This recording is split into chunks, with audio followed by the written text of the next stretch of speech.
Okay, we're live. This is MC1 Gamer, and I am very happy and proud to have with me William Page from the Warhammer YouTubers community. Welcome, William. Hello, hello. I'm pretty excited about playing or looking over these dark elves and playing them. I am too. You know, we're going to go and dissect and unlock the Dark Elves from the PDF Warscrolls from the New Age of Sigmar. I played Dark Elves back in back in like 5th edition before I took a long hiatus from the hobby, and I loved it. I loved. I converted my own Malekith chariot from back in those days, and had all the metal miniatures and loved painting them. And I've always thought about getting back into them, but there's only so much time, so much money, and so much bandwidth to play the game. But I've seen you play it, and I want to say I love the way they look. I love the paint jobs that you put into it. And I love. First of all, I love your channel. So anybody who's watching me who's not already a subscriber to William Page, go check him out because he's got a great channel. I think the best thing you bring is your Warhammer rap, by the way. Awesome stuff. Awesome job. And best production quality of all the YouTubers. I've said it many a time. You really do a good job. Maybe with the only exception of Once Bitten, but you do an excellent job. So why don't we just jump right into it? Because these have been going like an hour and a half, 2 hours. So maybe we should start diving right into it. We'll see. We'll see if we can go through all the scrolls. So anybody who hasn't tuned in previously, I'm gonna go ahead and screen share. Anybody who hasn't tuned in previously, we're gonna go scroll by scroll. I'll try to get to any comments that people might have. I'm gonna go ahead and share my screen here. I can figure out how to do it. Yep, there we go.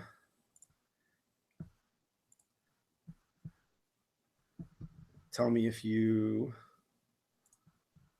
are seeing the Dark Elf cover splash page. Yep, it's popped up. Okay, I'm going to go and just pull up this and move it. There we go. Put it back up there. Awesome. Okay, so first thing, let's go through the very first one. We're gonna skip over the special characters, and we're gonna go right to the first generic character, the Dreadlord. Okay, would you like to take the first one? Sure. That sounds good to me. So the Dreadlord, okay. So I like how, I don't know if you guys mentioned this in all the other ones, but I like how they took the magic weapons that you would usually buy in the old codexes or the old army books, and they just kind of gave them to our characters. So one of my favorite weapons that was in the book was the Chill Blade. It was never good, but I always liked the idea of an ice sword, and so I would play with it often, and usually disappointed by it, but it doesn't matter, I guess. But he comes with a Tyrant Shield or an Exiled Blade also, depending on what you want to do. Right now I play with a Tyrant Shield because that's what my Dreadlord has. He has a sword and a shield, and that allows him to reroll all the saves. And his command ability is pretty cool because it allows you to reroll failed wounds, which I guess having that command ability almost gives you what used to be murderous prowess. Yep. Yeah, just as a note for anybody who hasn't looked through this already, you're going to lose a few things in general when it comes to the elves. As the first elven army that we're looking to unlock. We will be going through the other ones, but there's some things that are lost, like for instance the always strike first. There are certain mechanics that emulate some of the old stuff, and that definitely is one that I think the murderous prowess. There's other things I think that in terms of themes that I'm seeing, not just in this army but others. I don't know if you've looked through a lot of the other PDFs, but I did the unlocking for the orcs and goblins yesterday, and there was very specific themes that kind of compartmentalized that army into forest goblins and savage orcs, and a lot of synergies and nuances that kind of help specifically those with those similar keywords. Now, dark elves, while not as segmented as that, everybody seems to be exiles in the dark elf army list. There are some synergies between some of these that we'll go through, but I do like the way they kind of give each of these characters a little bit of a theme. One of them being obviously the like a magical weapon that would be consistent with certain type. Some of them being certain magic items that you might have bought, and also with some spells, that's broken out by character. The Dreadlord itself, I don't know how we would compare him necessarily to the others that are other like non-riding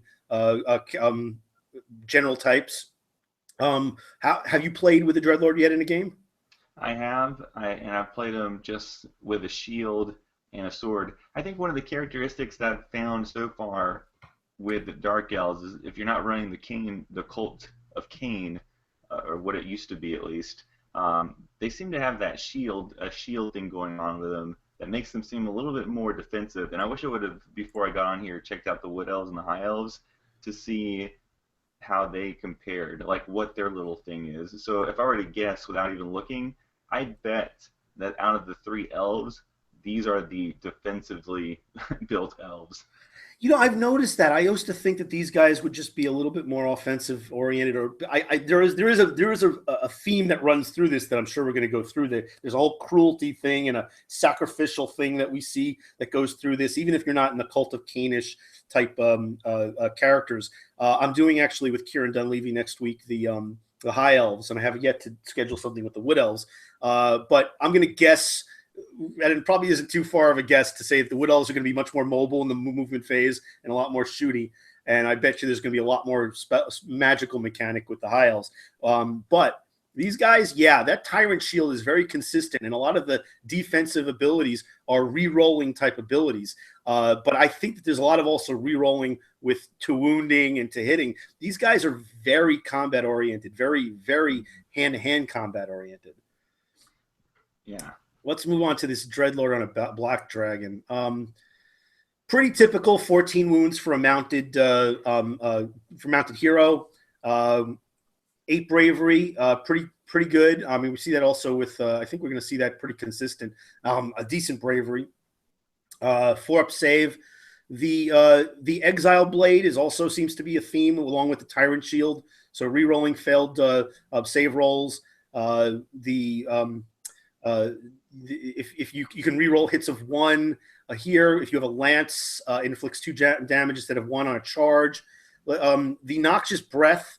Any units within 6 inches, you roll, I guess, for each guy, each model in the unit on a roll of 6, that unit suffers a mortal wound. So that's pretty scary. And then the very good, very nicely themed command ability here. Do not disappoint me. Did we go over the command ability of the one before higher up here? Yes, let you roll wounds. There we go. Okay. Yeah, I'm on the verge of senility, so if I forget anything, just call me out. All right, so do not disappoint me. If a Dreadlord on a black dragon uses this ability, pick an exile unit from your army within 12 inches. You can reroll hits of a 1 for that unit until your next hero phase. And then, furthermore, the hero before that unit takes a battle shock test, roll 4 dice. If the total result is greater than the distance in inches between that unit and the Dreadlord, it does not need to take a battle shock test. So the proximity is going to have an impact here. I like this command ability. Obviously, it's not an automatic where you can be immune to battle shock. It does have I forget if the regular command ability is a 24-inch range or a 12-inch range. I think it's a longer range. But this one gives that reroll ability, which I think is a little bit better, because I don't think you're going to use it if you don't think that you have a good chance of being within range for it to achieve. But not a bad command ability. No, it takes away from having to choose between your generic command ability and then this cool one, which essentially is just giving you rerolls to hit. And then if you as long as you pick wisely, you'll get both for the one command ability.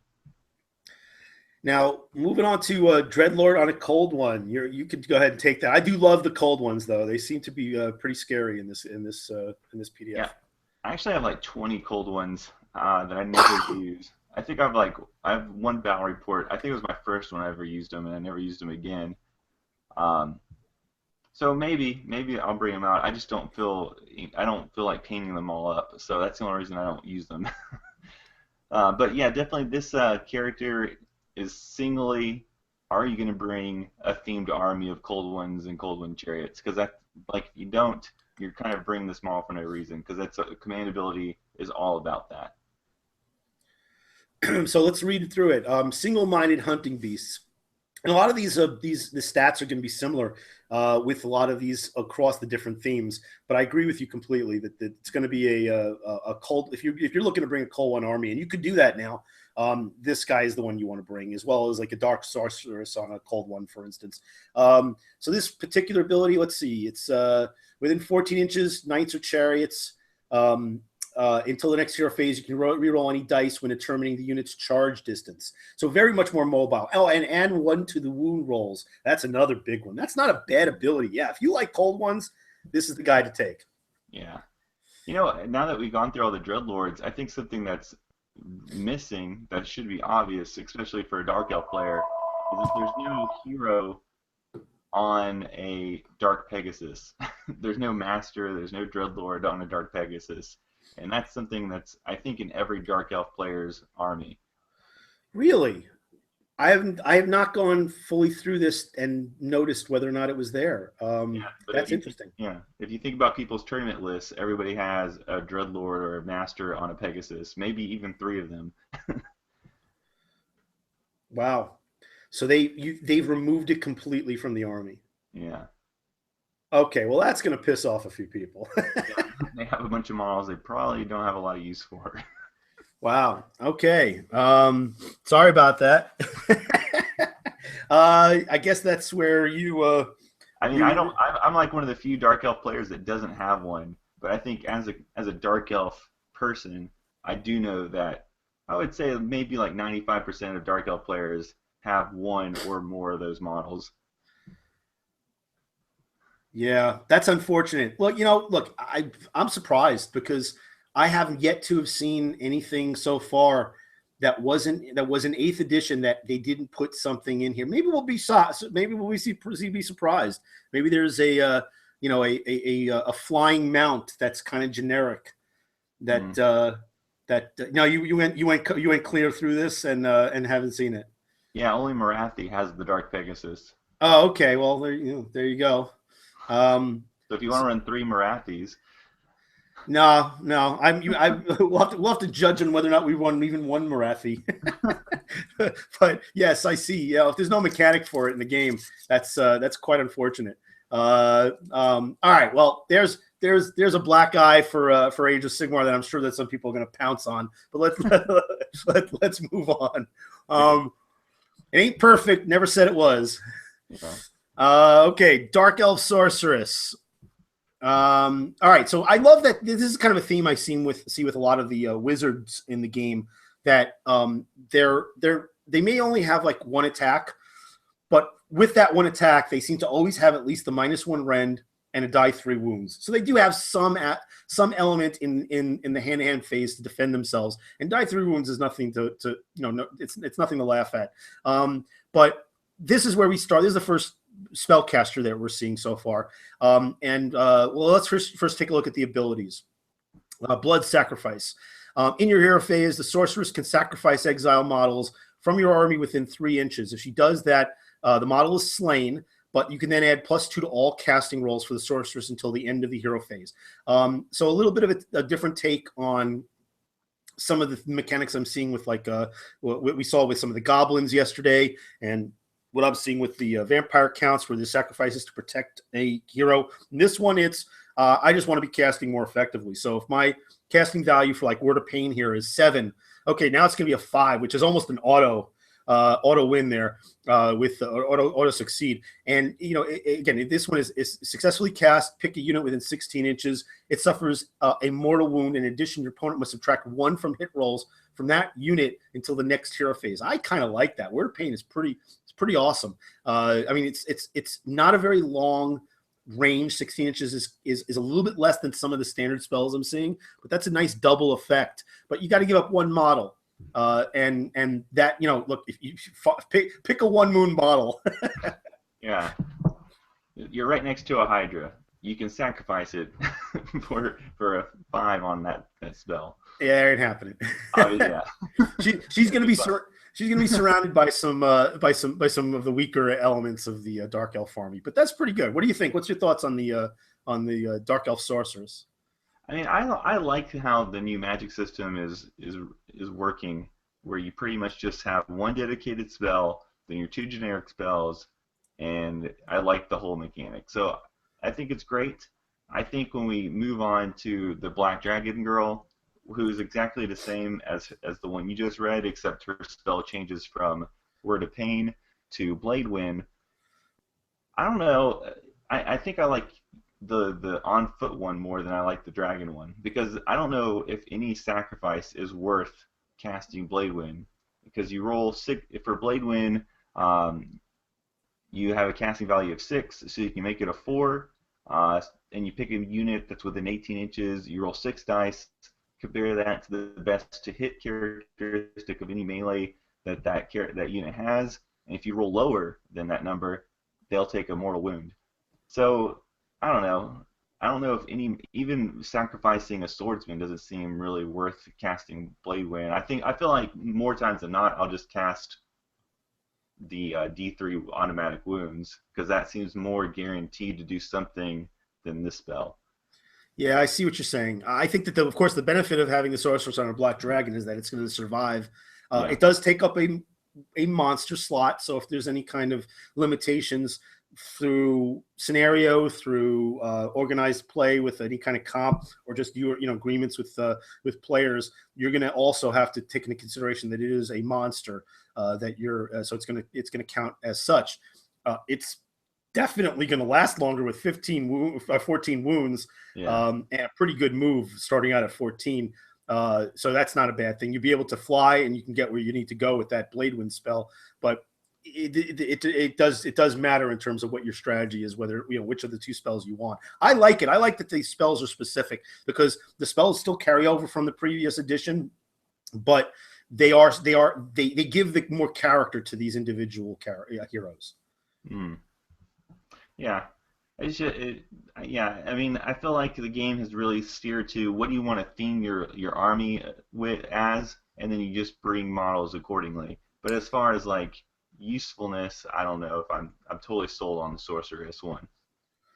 On any of the sorceresses, or in this specific one? Just the Black Dragon one. Got it. Yeah, if I was going to take a character on a Black Dragon, I don't know if it necessarily would be the Sorceress. I can agree on that. I think I would take something else. Dreadlord. Yeah, there you go. Take the Dreadlord. You want get around, jump around, use that breath, and charge into combat. Absolutely. Yeah. Sorceress on a cold one. So let's see. So it's pretty much standard fare again with the Sorceress, but in this case, it's the same thing when it comes to sacrificing to get the additional +2, which seems, again, that's going to be the theme with the Sorceress. But in this case, the chill wind is the effect. And other than the fact that it's a Sorceress on a cold one, which is damn cool. So again, themed for cold one type armies. So she assails her foe with a freezing gaze. Casting value of 5, picks a visible enemy within 18 inches here. That 2 inches can matter. Roll dice equal to the casting roll you made in order to cast this spell. The target unit suffers a mortal wound for each roll of a die 6. So that's interesting. Roll a number of dice equal to the casting roll. So that's the amount of dice you're rolling. You will still want to roll higher. Even if you succeed, the more you succeed by, the more dice you get. Roll that number of dice. On a 6, that's a mortal wound on the enemy. It's pretty decent mechanic, and it does have a range of randomness. Yeah, I think it's a really good spell. I like out of the 3, that's probably the one I like the most. All right, looks like you're gonna have to start painting up some cold ones. No. And imagine though you're gonna come up with a cold one themed army. I don't know if you'd be willing to sacrifice your cold one knights to that to help out one of your spells. You got to have some fodder. Yeah. you need to have some crossbowmen or something sitting in the back as like energy to generate this from.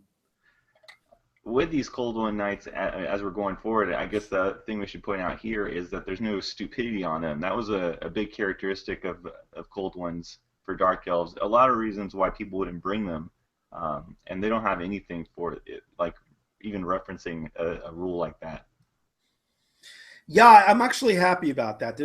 I liked some of the fluffiness of that. I liked some of the character of that was brought to the mount. The way Hmm. it separated is a little bit more dangerous, a little bit stronger, a little bit more defensive with its armor. But there was always a chance that they would be they wouldn't listen to you. But that I like random mechanics to help make the game not always predictable.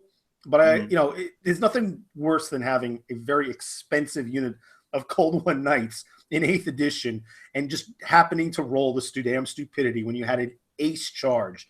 I don't think I would miss that if that's the kind of thing, because it's gonna had to happen. All right, so we do go into the knights. I feel like I've looked at other people's cav, and I feel just without being able to reference anything right away that a lot of people's cavalry is very indiscriminately strong. They're just very strong. They're shock troops in the sense, whereas these dark elf cav are precision almost shot cav because they don't generate a lot of attacks. They only get one from the rider, two from the cold one attack, the cold ones. Just kind of like in Eighth Edition, that's about the same amount of attacks they generated then. When they charge, they get a +1 to wound and to damage. So I think that does make them a little bit more punchy.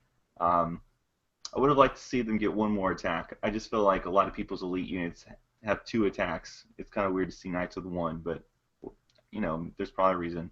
And then again, they have those dark shields, which allow you to reroll saves of 1 or 2 in combat. So, and I think that dark shield is probably one of the defining characteristics of this version of Dark Elves.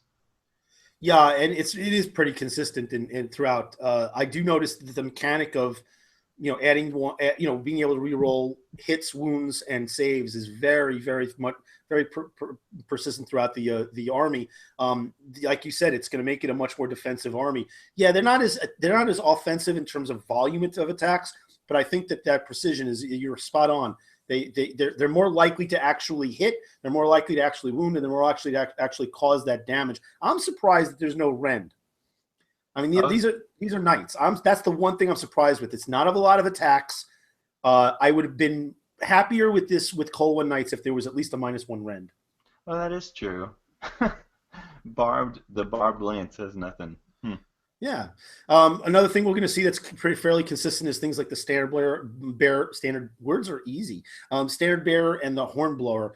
So you will see things like add 2 to their bravery if the unit is within 8 inches of an exile hero. There's synergies here with the characters, so the characters will get benefits sometimes that affect a unit, like a sacrifice, or that affect that particular type of unit. In this case, it's just if these guys will get these benefits as long as they're also within range of a hero. So there's going to be a lot of scenarios with Dark Elves where you're gonna have the unit and a hero that kind of accompanies it, as it should be, in my opinion.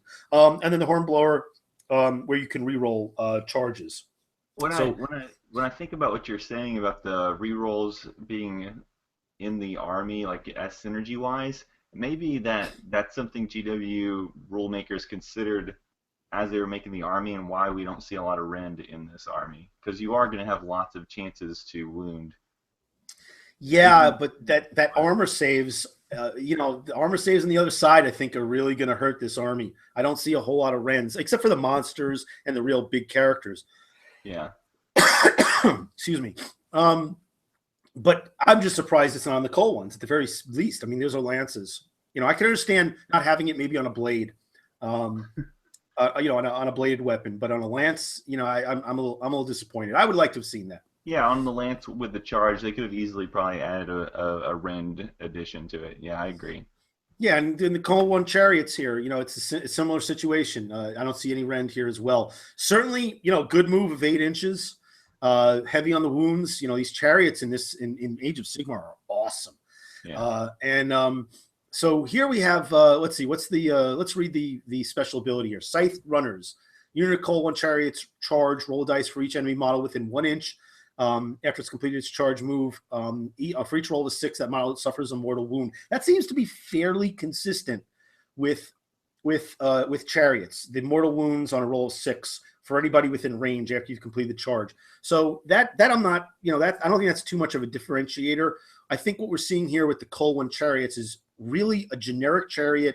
The only difference is that the mounts pulling the chariot, the Cole Ones pulling the chariot just have a few extra attacks. Now that's not a bad thing at all, but I think that's that's really what we're talking about here. A cool looking model, couple of extra attacks for the mounts. Otherwise, it's pretty standard fare for chariots. Yeah, the other thing, I looked at the Chaos chariots and I was a little bit disappointed. The threat range on the charge is only 1 inch for our chariot, or for the Dark Elf chariot, while I think it's 2 inches for the Chaos chariot. And people can be pretty cagey with their deployment to really undermine a chariot charge having that much of an effect. So I don't feel like the Dark Elf chariot, like a single Dark Elf chariot, is going to be that much more effective on the charge. You're just kind of hoping to get lucky. But people could probably maneuver their models in such a way where you're only going to be within an inch of maybe 1 or 2 models. Yeah, there's going to be an episode that on things like formations and other types of tactics that a lot of people just don't know, don't see, probably don't want to know. They're putting their hands over their ears if they don't like AoS and going la la la la. Yeah. But there is a lot more depth in terms of tactics to this game than meets the eye, and that you hit on one point that we'll go over in that video, and I'm sure that we'll have it as a forum more than just just one person as a guest. We'll probably have a few people on to demonstrate some of that stuff. I've been planning to do a few videos, and there's been a couple of them out there, and one of them is how to mitigate when people are charging into you on what's exposed within your formation, so that there's not as much of something like this, because this is you only get this on your charge. And then when their turn comes, or the combat comes, and they pile in, then suddenly they can maneuver more guys to actually fight back. So yeah, you're absolutely right. There's ways to get around these chariots. This could be devastating if you can get a couple of these models in on some clusters of other units. But if you can find a way to to minimize that, because the chariots have to keep unit cohesion, your counter to that and your element, when you pile in later in the combat phase, could be far more devastating. So I absolutely agree. That's a really good insight. Yeah. Okay, so our next one is the Manticore, and I can go ahead and say right now, this is 1,000 times better than it was in 8th. And the fact that it has 10 wounds, the damage output, if you look through the stats there, is considerably greater than it used to be. So I've never used a Beastmaster in Dark Elf in a Dark Elf army before. I've actually never seen anybody use it. So for those 2 guys out there that have this type of army, they got a major boost to it. So I hope they're sticking with AoS, because I think they're going to have a lot of fun. Yeah, go ahead. I was just going to say, and the abilities are Spiteful Dominance, where you pick a monster that's within 10 inches, and you get to reroll rolls of 1 to hit. So that's pretty good. And then it has a Sea Dragon Cloak. And Sea Dragon Cloaks, those are going to add up too. Certainly the ability to reroll saves of 1s. Not a bad save, 5 up, with a Mystic Shield, that could be more respectable. 10 wounds. That's the thing that I'm seeing also. We have these like middling or slightly second tier monsters. The high-end monsters like the dragons and such are the 14s, 14 wounds. And then we see the 10 wound monsters. And I think the 10 wound monsters have a different utility. Obviously, we don't have any points, but they have different utilities. And I think what happens is people will see the real butt kicker, 14 wound top tier monsters on the table and forget about these guys because they're only 10 wounds. And that's going to allow this level, these to actually get in and do what they need to do. Survive past turn 1, get into combat, and really wreck face. And I think this is, if you look at the amount of attacks, hey, there's a rend on its claws. Oh, yeah. All right.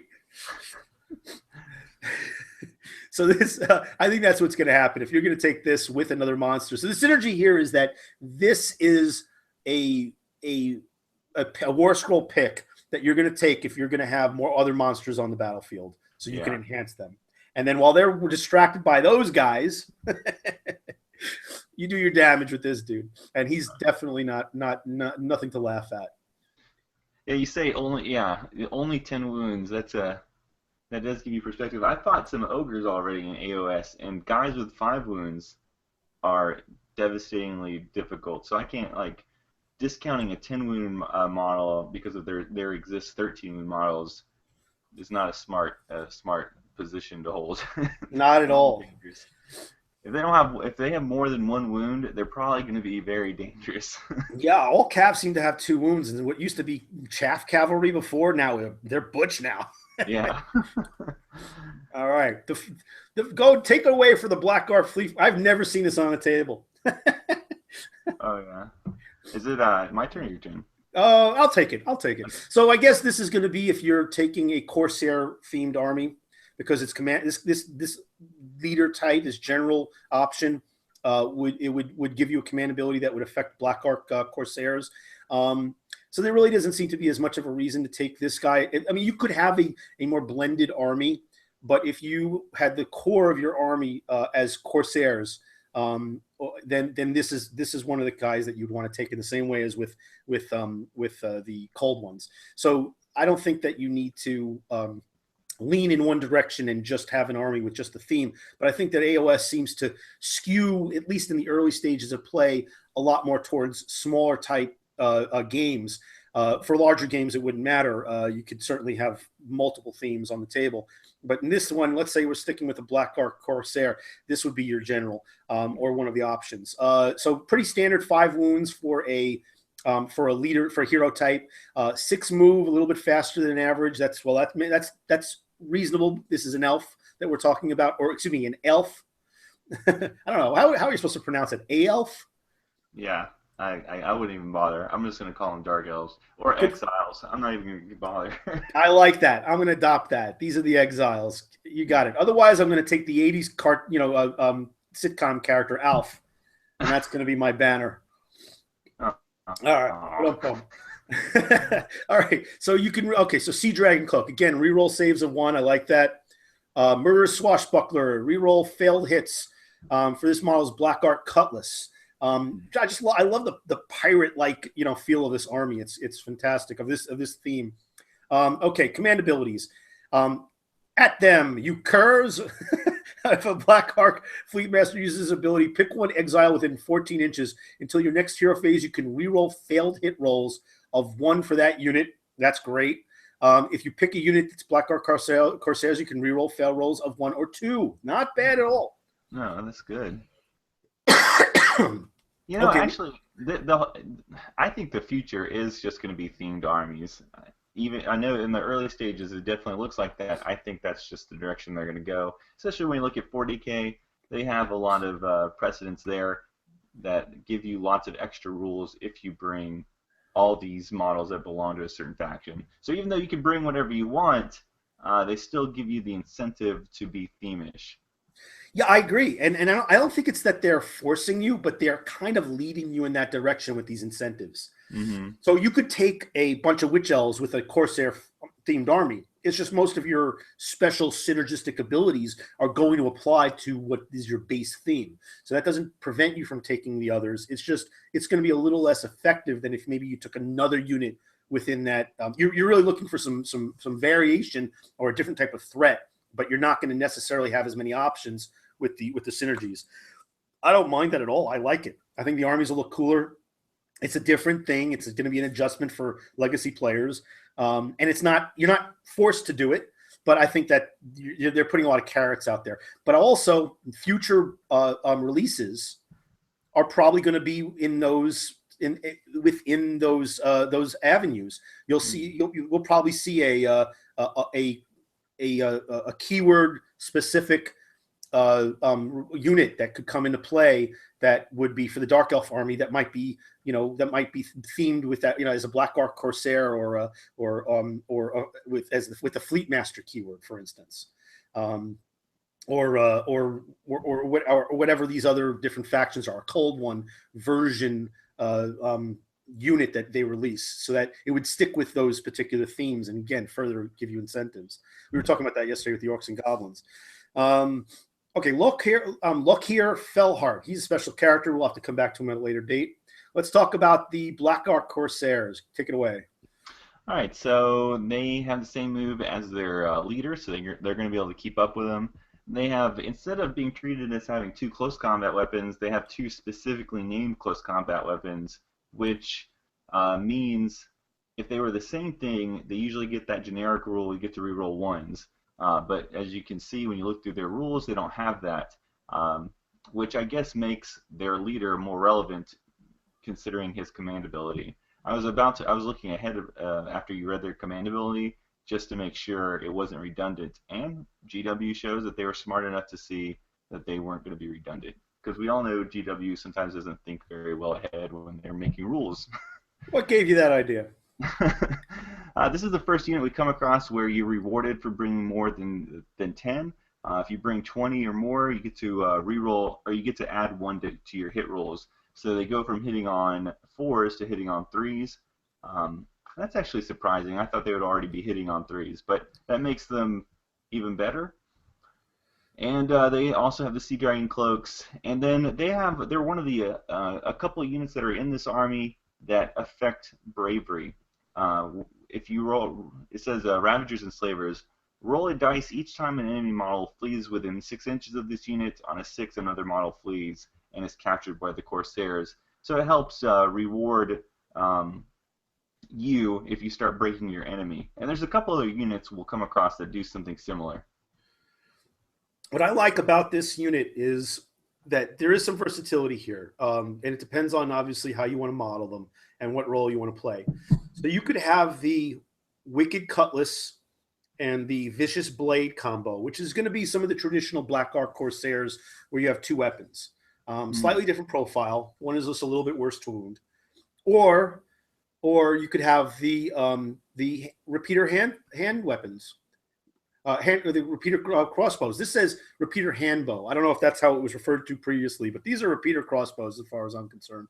Well, maybe we'll see a new model and they won't be crossbows, which would suck. But let's not prognosticate yet, especially a negative prognostication. Let's just assume they're still crossbows. So they can have repeater crossbows and still have a regular weapon. So that would reduce their effectiveness in hand to hand. But shooting, only a 9-inch range. I'm a little surprised at that. How do you feel about that compared to 8th edition Corsairs?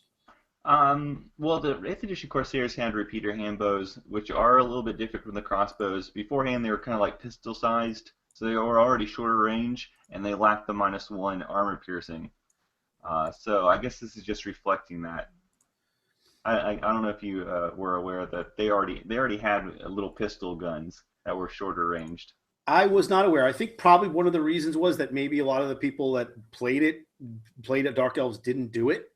Or it was just not modeled and I wasn't aware, which is not, I wouldn't say that would be that far from a stretch. I mean, a lot of people didn't bring Corsairs, so I don't blame a lot of people for not knowing what they can do. So I think this only skip from Narration's Lamentations. I remember ever seeing them. You know, online at least, yes. I don't think I've ever seen, maybe apart from like a clip in a themed army at a GT, which I always loved seeing. If there's anything I'm going to miss, it's going to be seeing those montage videos of people's armies at GTs. Hopefully, we won't miss seeing that, and that will continue with whatever version, whether it's 9th edition or Age of Sigmar. But yeah, it's very unusual to see Corsairs in Age of Sigmar. I think that they're better. I think they're better because there's more support for them. There's more synergies. I think these Corsairs in general are better. But you add in all the other things that are supporting this unit and some of the versatility that you have in this unit. You could have multiple Corsair units now with different roles. You can have a shooting unit. It's not a long-range shooting. It's 9 inches. But they are pretty mobile. And as we could see, if anybody who's playing this game, you've got 3 movement phases in this game, all of which give you the opportunity to still shoot. You could shoot in the shooting phase after you've made a full move. Not if you made a run, unless you have a special ability, which these guys don't. But you can make a 6-inch move with these guys, and then you have a 9-inch shooting. So there's definitely possibilities of getting getting that firepower to bear, especially if you are screening them with, say, a more close combat oriented unit of Corsairs in within the line in front of them. So I like the flavoring, I like the versatility, and certainly they're going to be they're going to be survivable with those sea cloaks. All right, and let's see these Ravagers and Slayers. Roll a dice each time an enemy model flees within 6 inches of this unit. On a 6, another model flees from its unit captured by the Corsairs. So there's just another pile on, run up the score. If you cause, or if anybody causes through battle shock a unit to lose models, you roll and you could actually force additional losses. That's not bad. That'll add up. A lot of these games I've been playing are with a lot of elite units with high wound count. And I haven't seen as much of it. It has happened. But as we play more and more of these games, especially as we increase the sizes, we're going to see that more. Yep. There's a couple other units in the book that do that too. Or something similar at least. Yeah, it's definitely you don't want to have to be causing battle shock next to the Dark Elves. Right. The Exiles. All right. Take it away. Master with a battle standard. Oh, okay.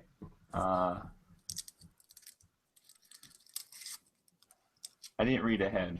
I thought this was your guys coming up.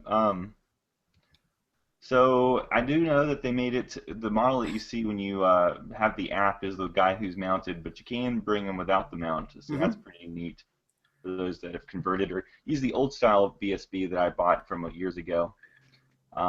Let's see. He has treachery and power.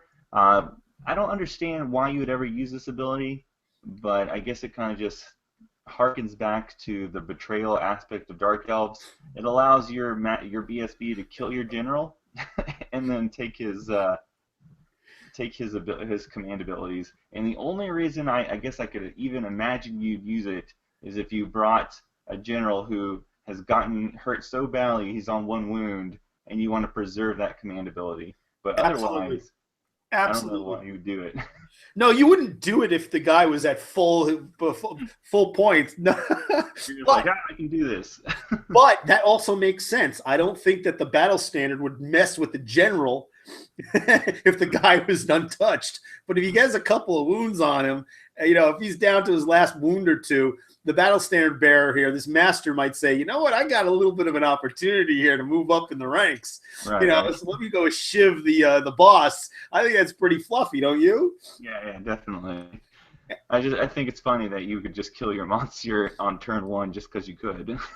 Well, it wouldn't be turn 1, but there's a similar mechanic in the Skaven book. So I like that. I like that they're hard. These guys are hard, man. This is how you move up in the world. What is it? How did Vince say it? How to succeed in Age of Sigmar. So all BSBs have that thing where if they carry it around, they have a little synergy bubble, and if they don't move, it increases the range of it. For the Dark Elves, the BSB is going to allow you to reroll wounds of 1.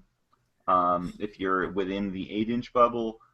If he does the whole stick in the ground thing, then I think it is, let me look at it real quick, it just affects more. So it's the same thing, you just affect more units.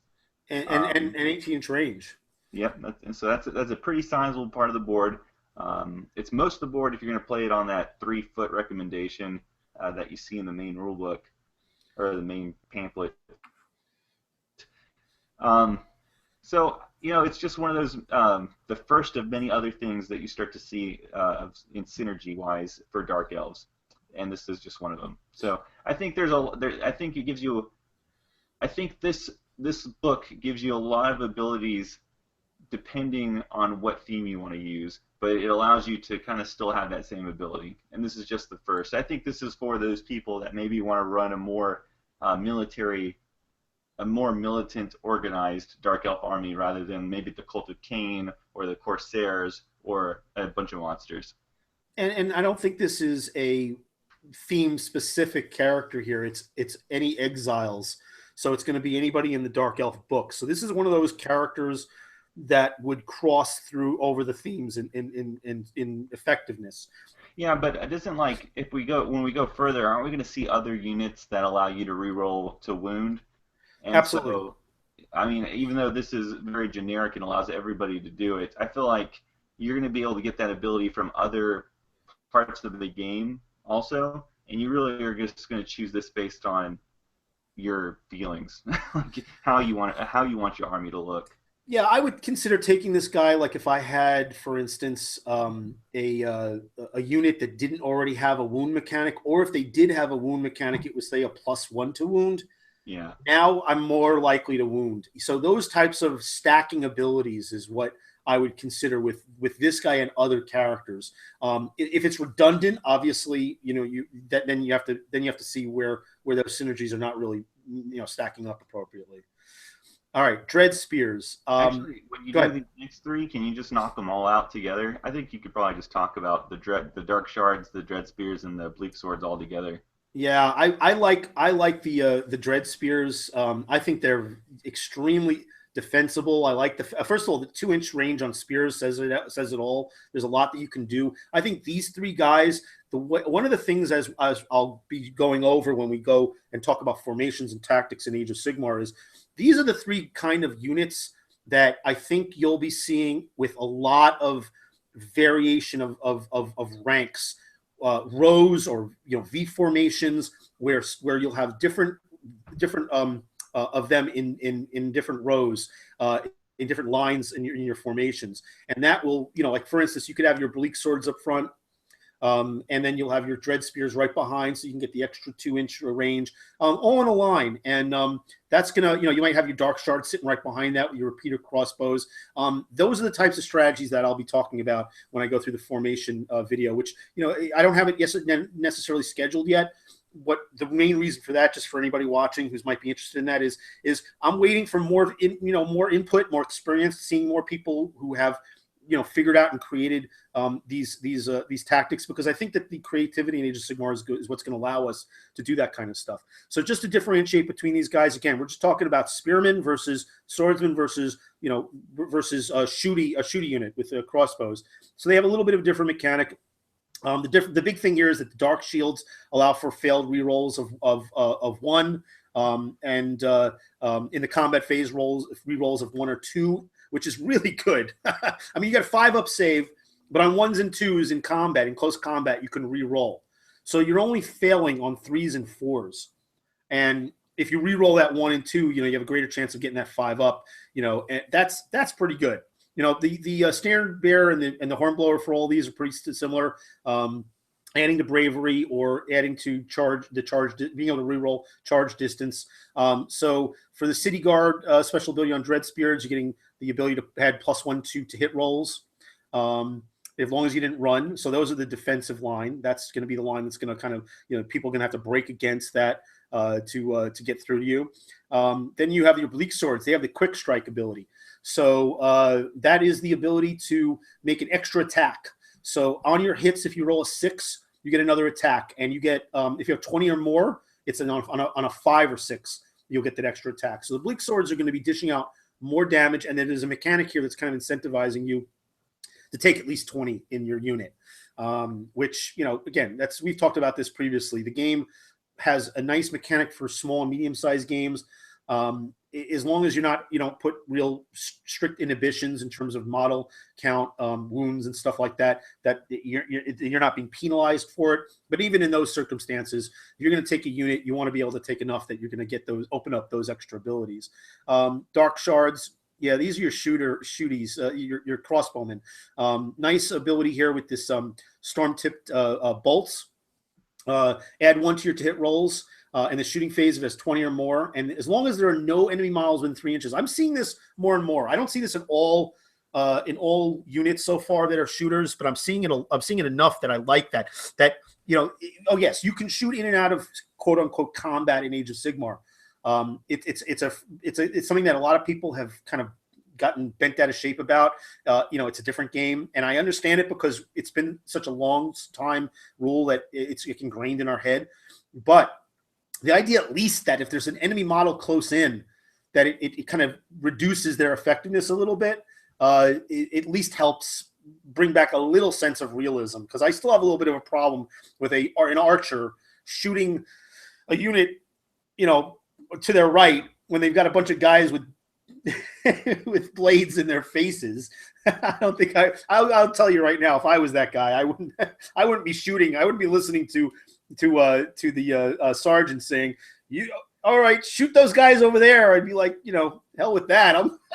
I'm trying to keep from getting stabbed by the guy in front of me. Right. But again, the mechanic is there to help with that.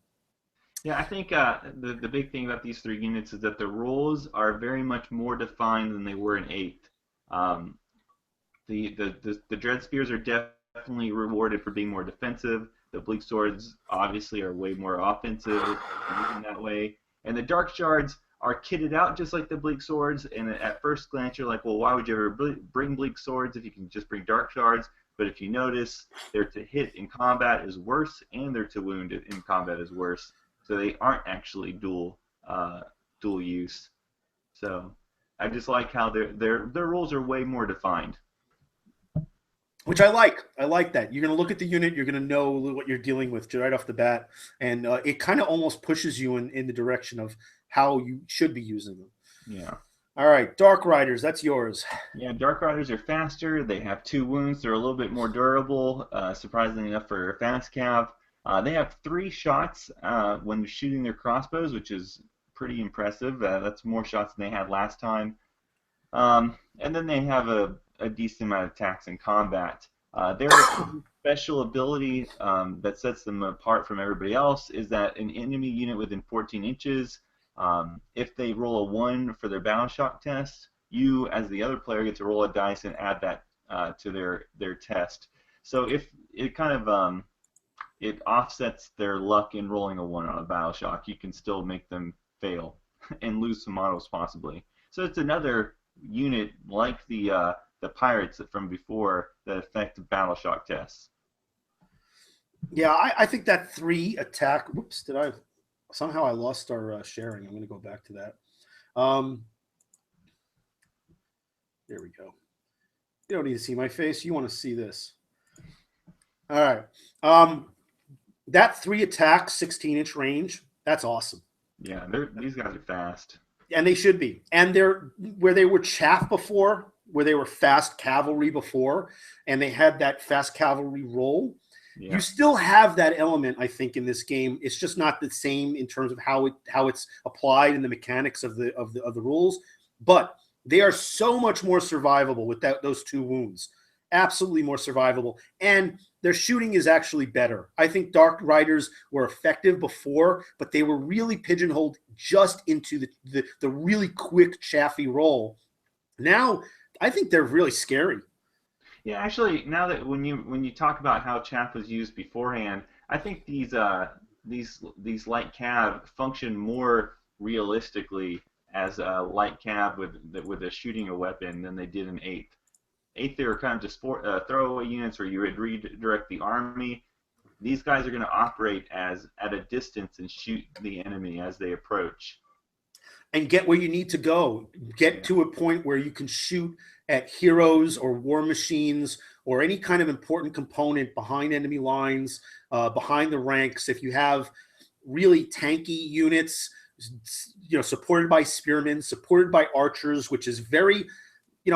there's tactics in this army that you could see just by virtue of the abilities that they're given. These are the kind of guys that are going to swoop around flanks in between units, obviously, within reason because of the 3-inch, threat range that every unit kicks out that you can't move within. But that 16-inch, it's not, it's shorter than we see because they're crossbows. But the movement mobility is the fact that they can get where they need to go to get within that range. I really like Dark Riders. I think that they're definitely going to be seen much more on the table than we've seen them and they have much more utility than we've seen them previously. And those 3 attacks, man, again, 5 to hit, 4 to wound, not so great. No rends, but so what? You're going to be putting. The name of the game is to get as many dice on models, on units as possible, to force as many saves as possible so that you can start doing some damage, and these guys can do that in droves. 15 crossbow attacks with 5 models. Yeah. Not bad. Mm. And All most right. people have in their collection probably about 20 Dark Riders. Really? Yeah, people generally bring 4 units of 5. Wow. I mean, Okay. I have 4 units of 5. I feel like I see tournament reports with people running 4 units of 5. I'm sure I think they comp that in some comps, but I do remember seeing those. Well, I'm looking forward to seeing Dark Riders absolutely change in their effectiveness on the table. I can't wait to see that. One of my friends has a small dark elf army that carry over from 8th, really well painted. And I don't know if he's got any Dark Riders, but I bet you he's got the dark no not dark what are they called the way overpowered ones from 8th edition. What are they? Well, the ones that can cast. Oh God, my brain is fried. I don't want to go all the way down. The ones with the white hair that are also considered. Oh, the Doomfire Warlocks. There you go. Thank you, Doomfire Warlocks. I couldn't get it out. All right, Doomfire Warlocks. Even people typically edge towards the Doomfire Warlocks because they were so good. They're still so good. We'll get to those. But I think Dark Riders, I think they're definitely going to have a role in this game. Yeah. So if I had a vote, I'd say they're far better in comparison to how they were effective in the previous edition. Yeah, I agree. They're far better, and their role makes a lot more sense to what you think Fast Cap should be doing. All right, Blackguard, yours. Kind of meant on these guys. Their ability being only associated with Malekith is kind of lame. Blackguard units do not need to take battle shock tests if Malekith is within 20 inches of them. Okay, so these guys are Malekith bodyguards. That's fine, I guess. But fluff-wise, they used to be more. They used to be Dreadlord bodyguard. I don't know why it has to be so specific. And also lets you reroll failed hits of 1. That's their eternal hatred. I feel like that was kind of lazy. I still like the models. They have a 2-inch threat range. They have 2 attacks. They hit and wound on 3s, and they have a rend, which, as we were talking about, it doesn't look like there's a lot of that in the Dark Elf army. Well, here's one of them.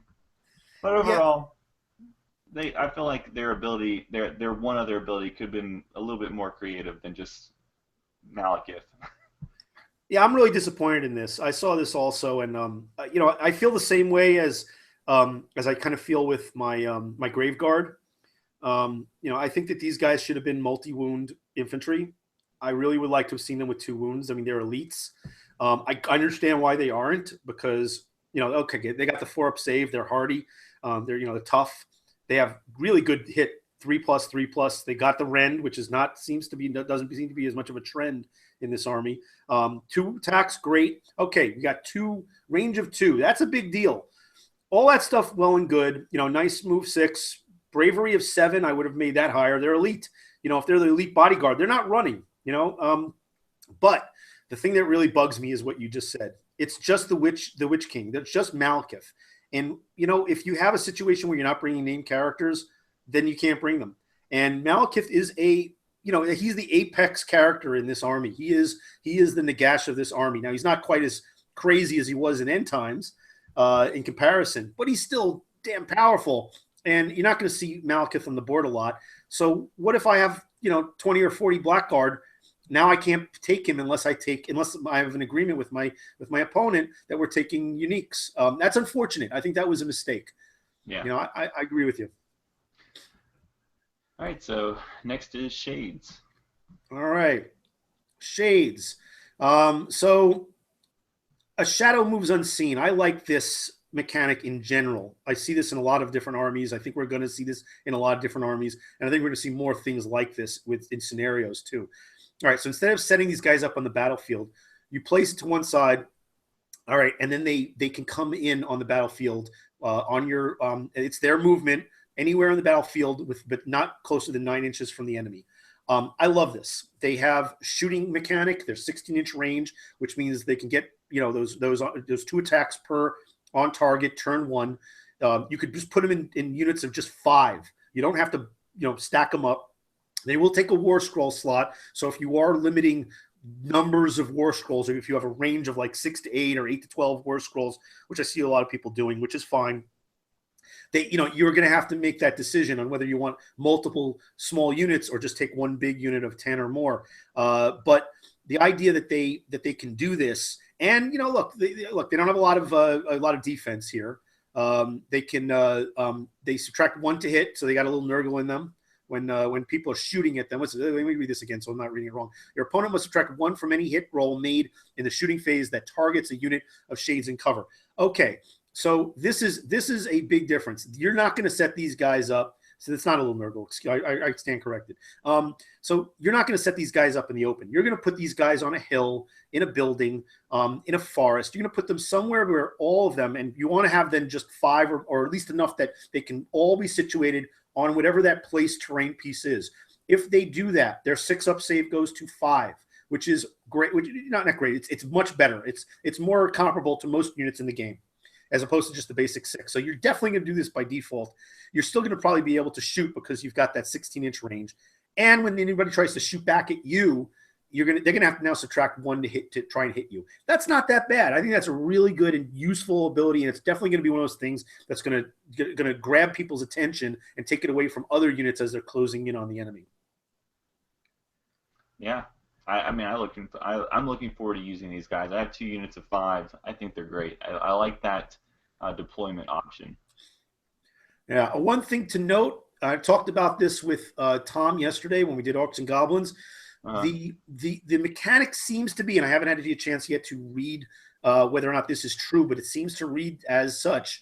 Units that are deployed off the table at the beginning of the battlefield don't count towards the totals that you add up for sudden death. So this effectively reduces the model count in your army if you deploy these guys, making it more likely that you can choose the sudden death mechanic. So putting those 2 units of 5 off the battlefield and deploying them later means it's more likely you'll be able to impose sudden death, which, by the way, doesn't get enacted in the middle of the game, people. I know I've seen people do this in battle reports. It's a mistake. It's only at the beginning of the game after you've deployed, after a general's picked, but before you start the game. It doesn't kick in as you take losses in the middle of the game. Please start correcting that. So what you're also saying is if I'm playing against a guy who's being a kind of maybe a douche, he could have maybe an army of, say, twice the size of my army of nothing but shades, and when we actually deploy, for all purposes, I probably should have had a sudden death a scenario pop up, but now that he's delayed his deployment of shades, I don't get that. Say that again. Okay, so I bring 10 models, and then my opponent brings an army of, say, 100 shades, and he doesn't deploy any of them. If he had a normal army, I would get the sudden death benefit, but since he never deployed anything, I don't, and I'm now outnumbered 10 to 1. Yeah, that's a person I wouldn't play a second time. Yeah, there's a freedom in this game to be able to do any of these things. Certainly, yeah. I agree. But I think that in the same vein as if somebody brings 30 models to a game and you've got 400 and you put everything on the table.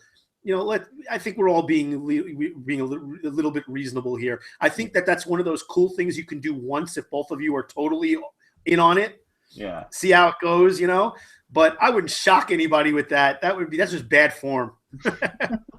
Can it be done? Yeah, it can be done unless you've got some kind of pre-agreed upon comp. But should it be done?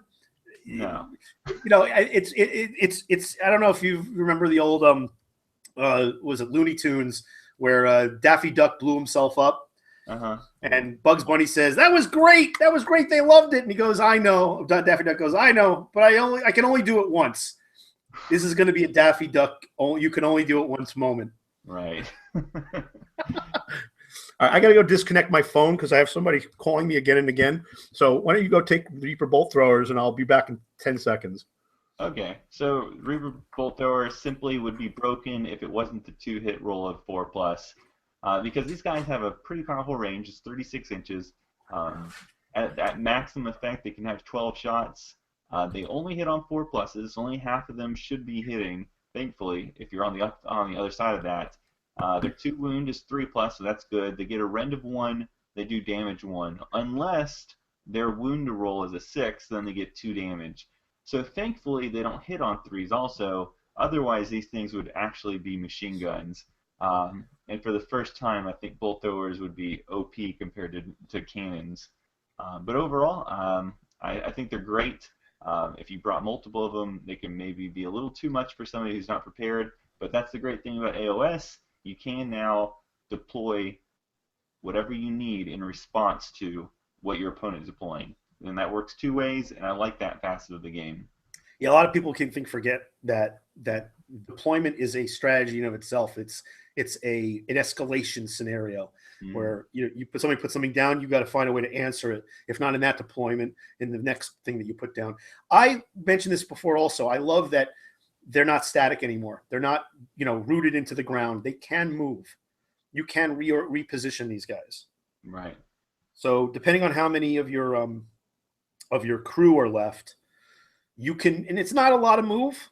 And if you really needed to, you could run them. Let's say there's something that's blocking line of sight, and you still have the option of picking these guys up and running them, unless it says specifically you can't run a war machine. But bolt throwers, I don't think they're any less scary than they used to be, and that 36-inch range is going to add up. It's going to add up heavily. All right, so next is that's chariot. Is what? Harpies. Harpies. Yes. Yeah, harpies. I'm looking off my phone. Harpies are at the top of my page. Yeah, they were on mine also. So I actually thought that we were going to start with some different units, but that's okay. We finally got to harpies. I kind of like these guys. Let's just look at that number on move. 16 inches. That's crazy. That is just crazy. It's a 16-inch flying move. Yeah, they're only 1 wound, which I'm glad they're only 1 wound, because they would be a little bit scarier again with one if they were 2. But the whole thing about these guys is their ability mechanic: prey upon the weak. Roll a dice every time an enemy model flees within 16 inches of a harpy. 16 inches of a harpy unit. On a roll of 6, an additional model from that same unit is pounced upon and devoured by the harpies. You can take these harpies, and they're what I would consider standoff units. They sit back within their threat ranges. You put them in only when you need them, so you don't waste them frivolously. They're not like they used to be, where they were just out there to go after like war machines, or maybe they were also throwaway chaff. These guys, you could sit behind enemy lines, way behind enemy lines, even maybe out of shooting range. And that mechanic comes into play. If you do enough damage on your opponent that they fail battle shock, you can enforce additional losses of not wounds, models. And if you think about that fact, go against an elite unit with multiple wounds like ogres. If you can force a battle shock test, even if they lose 1, there's a chance that they may lose an entire other guy. That's what these guys, I think, are for. You just position them where you need them. And if you want to get them stuck in, that's fine. If you want to use them as like a chaff type unit, that's fine. If you want to control certain areas of the board in a 3-inch threat range to prevent movement, that's fine too. But that one ability, it's not a game-breaking ability, but it can really hurt. I also want to point out that under the keywords, it's just chaos and harpies. There's no reference to exiles. There's no reference to order, because that's what exiles belong to. So I just thought that was interesting. Yeah, they're not going to benefit from some of the other synergistic things that characters are giving you. Which, all right, I can accept that. They are harpies, But then the fact though is that they still have a utility in the army, but they're not going to get some of the benefits you'll get from like some of the master or the dreadlord or other stuff. Any other thoughts before we move off of harpies? Just an interesting army idea would be to throw harpies, dark riders, and those pirates together in one army, and then you'd have a whole army that's functioning, that's adding to the battle shock phase. Nice. Those will stack. Yeah. Yeah, I'd like to see that mechanic. Yeah. All right. Scourge Runner chariots. Another model I never saw anybody use. We might now. Yeah. So they shoot a lot. They have 4 shots from their normal crossbows that they have with their guys on there. They have the giant harpoon that has a rend characteristic and does D3 wounds, and then it has some combat potential, generating about 6 attacks. Their special ability, of course, is the Lay the Beast Low, which is when they target a monster with that harpoon. If you roll the wound on a 6, that weapon inflicts D6 damage instead of D3. So it's a pretty interesting possible monster counter. Another thing, we forgot to mention this in the chariots. You get a champion upgrade. So if you only bring units of 1, you're already going to be generating one, or not. You'll get a bonus for it because your guy gets to be a general. I'm sorry, I'm talking all weird. Don't worry. So it says the leader of the unit is a high beast master. You can add 1 to hit rolls. So you could bring a bunch of one unit chariots, and they'd all be high beast masters. Yeah, that's a tactic that's doable. I think that's one of the reasons why in some of the methods of comp that I've seen, some of them go way overboard. But I'm warming up to some of the lighter versions of it, and some of the lighter versions, in my opinion, are things that give you a range of war scrolls that you need to bring minimum and maximum, so that you can't overdo that, because you could then just basically bring all the chariots and make them all champions, and they'll each be individual deployments. Can you do that if you want to? Sure. The basic rules say you do, and I'm still of the mind that I still want to test this game out as written without any real adjustments.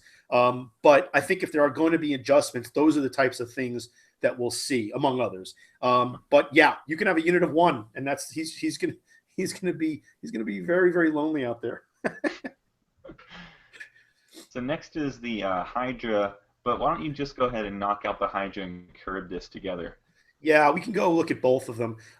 So War Hydra, I think the War Hydra is more effective in Age of Sigmar than it was in 8th edition. Now, that's not to say I think the War Hydra was a little bit more diminished in 8th edition. A lot of the ways I've heard it described in 8th edition were that the War Hydra was really just a monster themed chariot, and that was very accurate in my opinion. A description. The War Hydra in Age of Sigmar is a damn monster. It's a 12 wound monster, so I'd put it still in the top tier monster category. 12 to 14 range that you see, and it's got a lot of attacks. First of all, the fiery breath it starts off with 6 wounds. It's 6 wounds, not bad. I mean, look, the move is not great. He's an 8-inch move, which is only going to be a little bit faster than your regular troops, probably around keeping up with your cavalry, maybe not your fastest cavalry. So yeah, you'll probably be running this guy in the first turn unless you're waiting to get the threat range of your opponent moving in, for you to counter with in your moving phase. But a 9-inch range on that fire breath, not bad. 3+3+, -1 rend. Excellent. But the number of attacks, that's how it works. The fire breath has 6 attacks. So I forgot to have this work because I had a similar mechanic with one of the units that I brought to bear, where that asterisk was actually the number of attacks, and then each one did 1 damage. It kicks out a lot of attacks. Really can do a good deal of wounds. I'd like to have seen maybe a little bit more higher damage per on some of its attacks. But let's take a look. I mean, it's only got die 3 on its fangs. Let's take a look at some of its abilities. And by the way, these are units of 1, as they should be for 12 wounds. It's almost impossible to kill a Hydra. Now, by the way, this is very more Hydra appropriate, in my opinion, than it used to be. All right. They regenerate. Now, they have enough wounds that they probably could survive a turn unless there's a lot of focus fire on them. But they regenerate wounds and regrow severed heads at an alarming rate.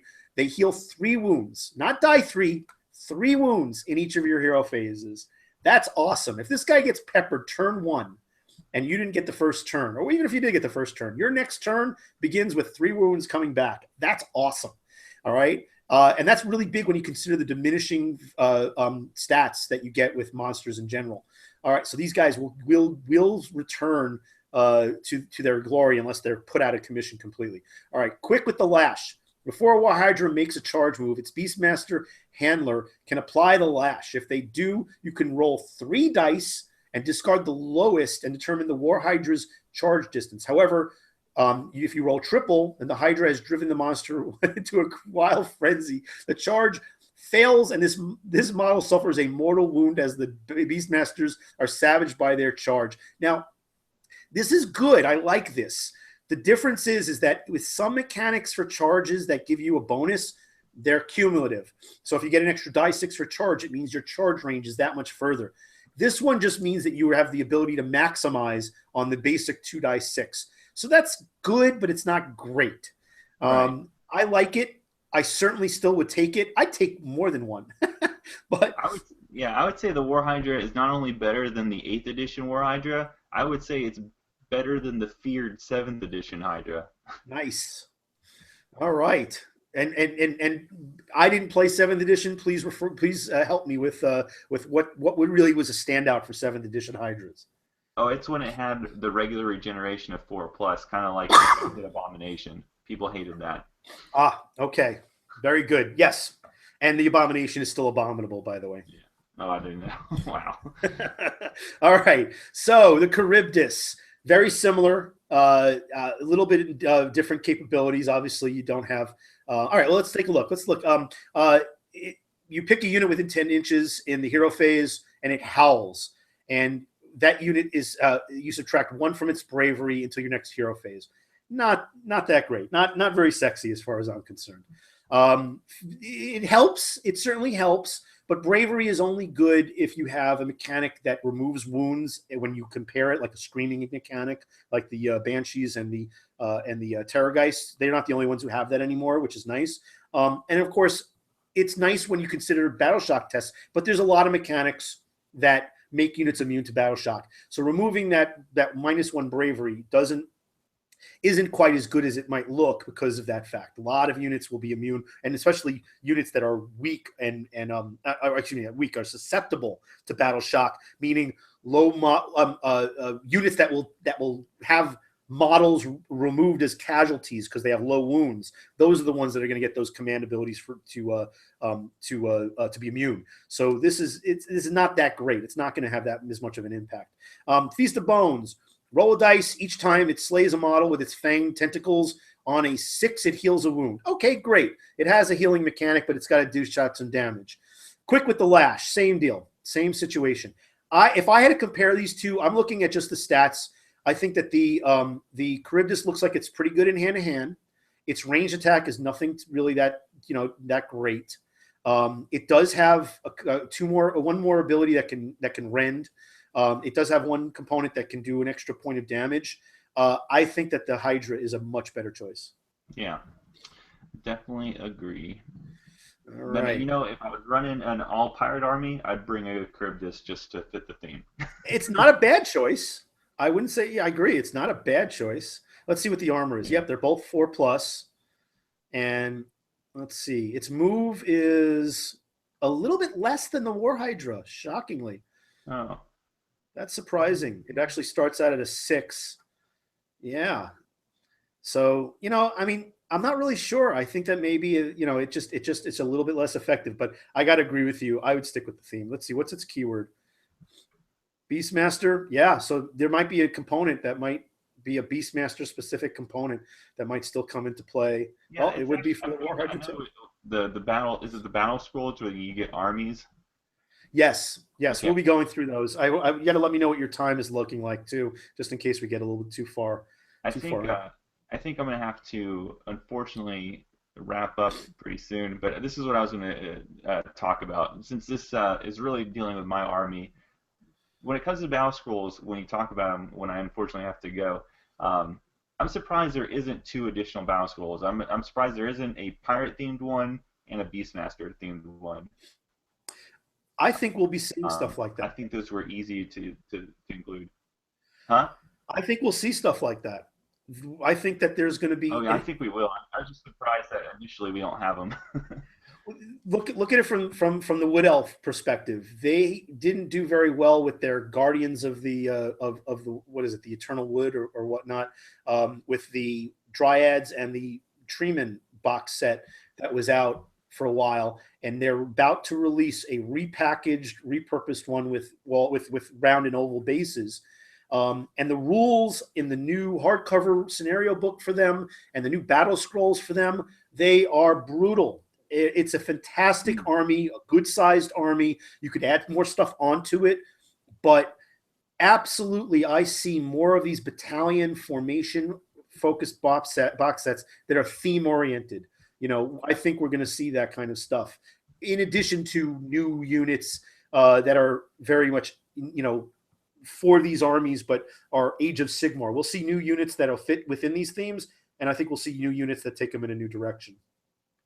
If you don't mind, before I have to go, I would like to talk about 3 particular units that are very synergistic that I have in my army already, and I really look forward to playing in 8th. And that, of course, is the Khaine army, and that deals with the Cauldron Blood, the Witch Elves, and the Death Hag.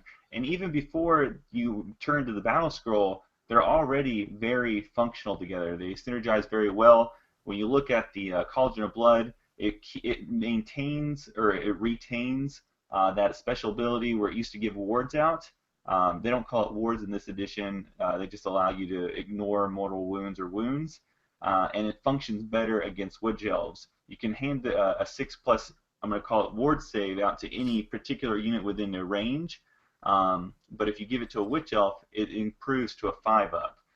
In addition, it has a lot of other neat little rules where I think Witch Brew allows a unit of Witch Elves within 3 inches or the crew itself to drink it, and they can reroll wounds. That again retains the killingness of the Witch Elves that existed.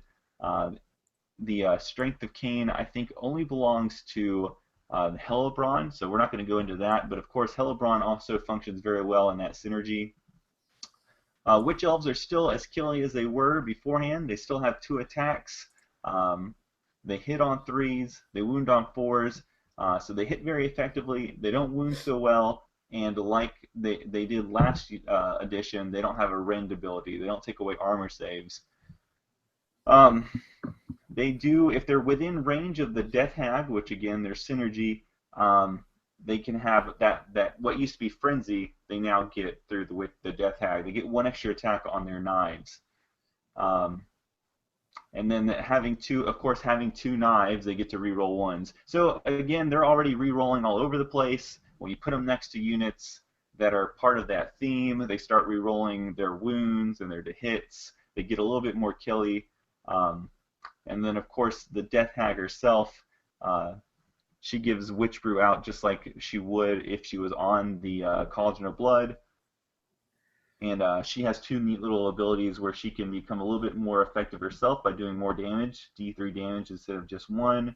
And then there's something silly where you can put a dice in each hand, ask your opponent to pick which one, and if they pick incorrectly, you do D3 mortal wounds. Yeah, those are the goofy rules that I don't have any problem with, but probably would be the first things that people probably put to the side. Yeah.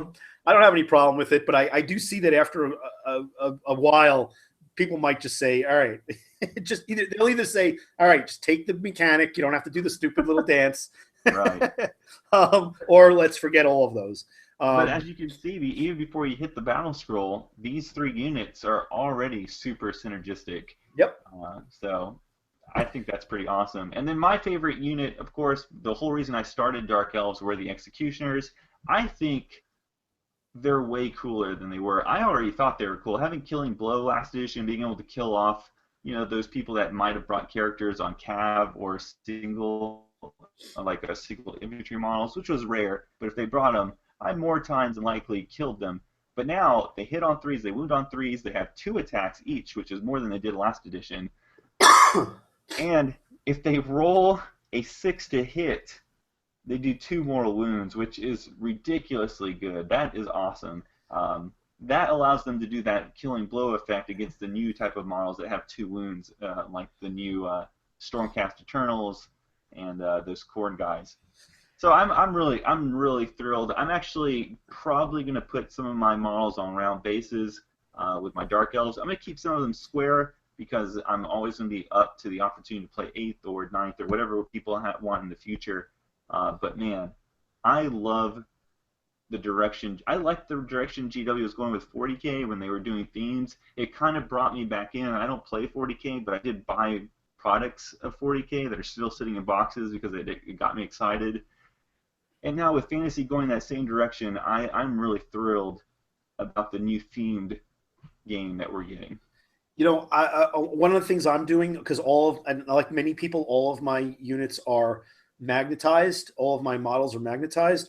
I don't want to rip anything off of their square bases because, you know, look, you never know what's going to happen with the community with Ninth, but there are some things I'm moving to square bases. Some of the things that are half built or haven't been completed, especially things like some of my flying models that I'm going to put in around 40 mils with washers.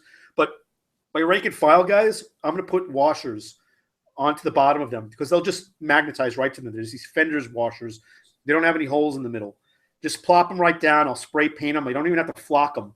And for the battlefield feel of having rounds and ovals for Age of Sigmar, you can have squares. The squares actually give you some advantages in this game because you could stack up guys closer to each other. But for some of the models, I'm just gonna put them on top of those fender washers, and because they're magnetized, I just can take them off whenever I want to, and that's how I'm gonna approach it.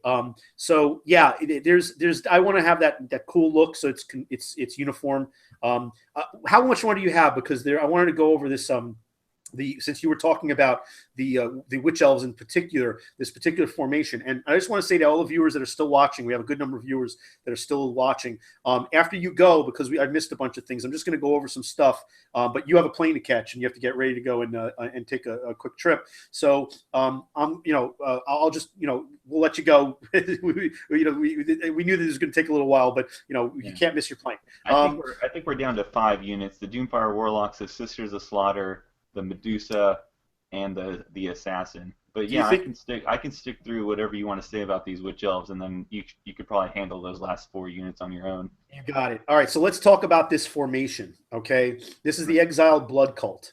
This is a unit formation that includes, as you were saying, Cauldron, the Death Hag, the 3 units of witch elves, and the Executioners. So have you had a chance to read through this and get the extra abilities? Yeah, I think it's insane. It's just insane. I mean, they're already good on their own, operating, in their little vacuum of themeness, and then to just reward me even more, just going full tilt, is just I think it's just awesome. So it makes them more killy because of the mortal wounds. It kind of offsets the fact that they don't have the rend ability with the witch elves, the ability to inflict mortal wounds. So, do you have anything particular you want to say? I love it. I love the idea that if you take a themed army, they give you some bonuses that will reward you for that fact, and this is one of them. And yeah, it's a little insane. All right, so on a 6 or more, you do mortal wounds with a dark venom. So it's Exiled Blood Cult enact the dark rituals prior to the battle, coating their blades in deadly venom. If the wounds for the model in an Exiled Blood Cult is a 6 or more, it's a mortal wound. That's outrageous. Yeah. That's insane.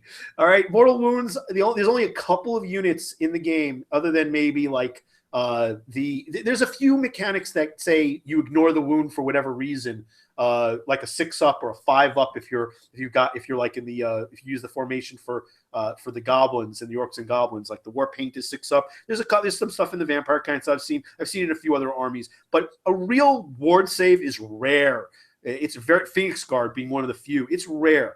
So mortal wounds are crazy. They just bypass everything. If you can get them through, there's no armor test, there's no save, there's no nothing. So that's outrageous. All right, so the next thing is Revelry and Slaughter.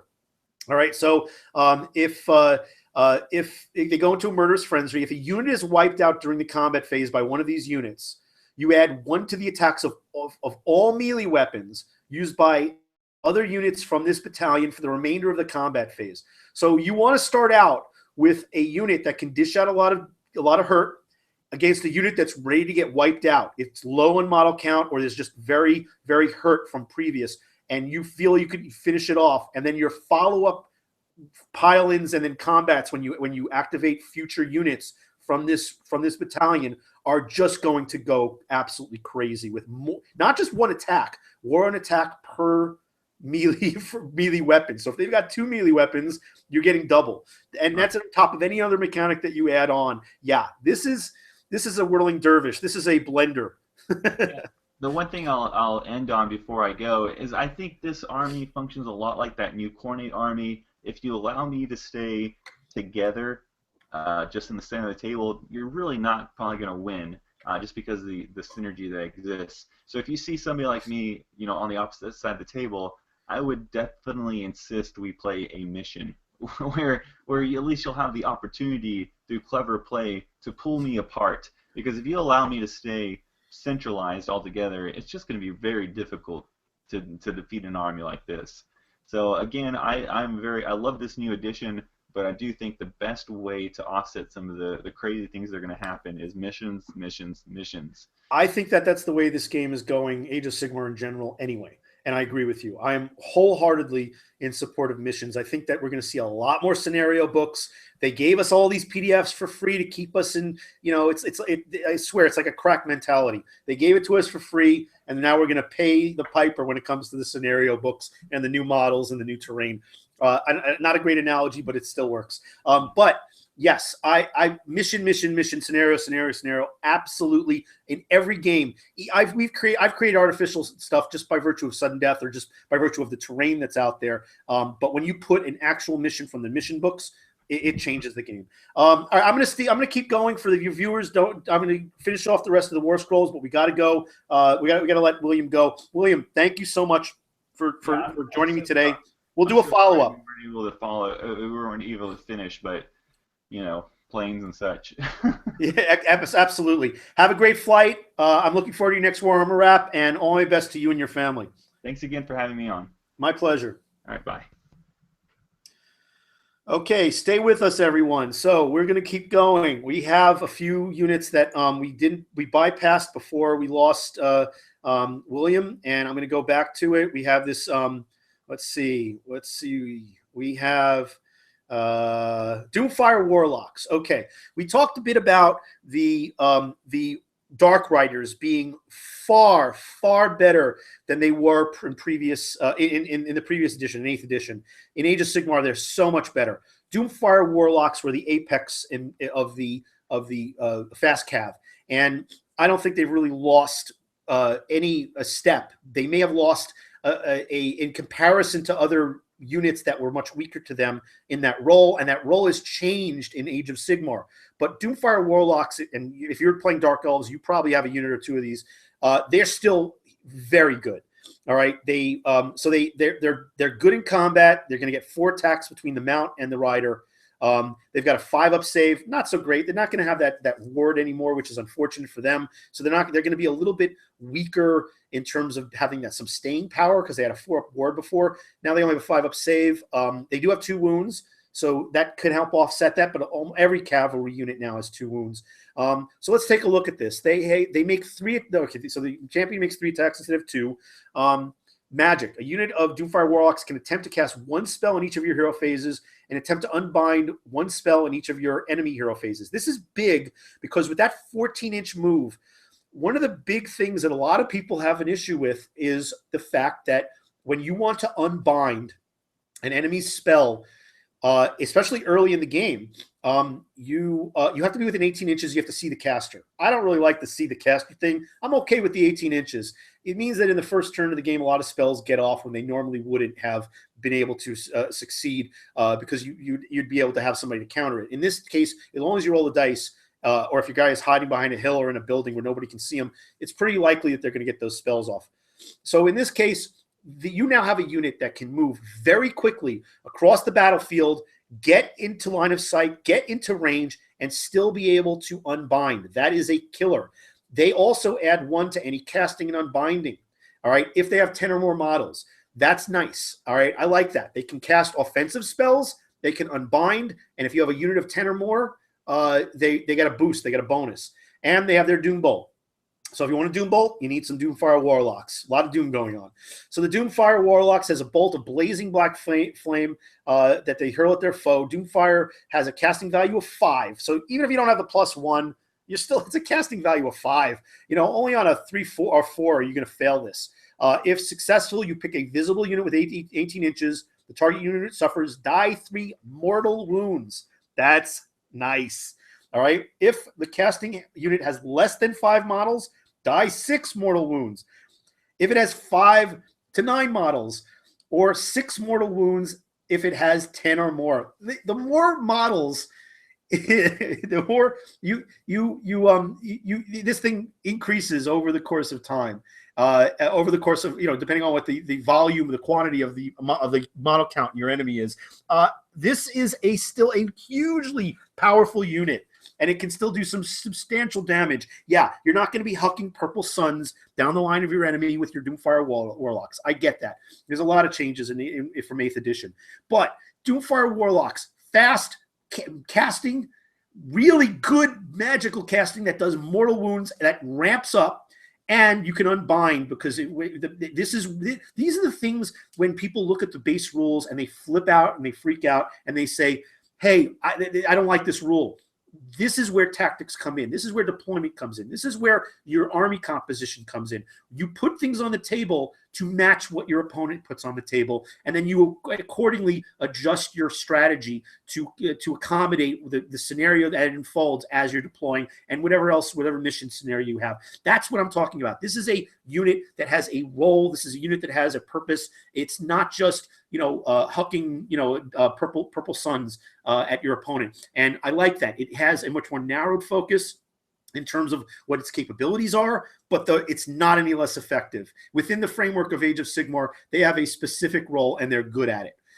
So they're going to be really good for counter magic, really good for offensive magic.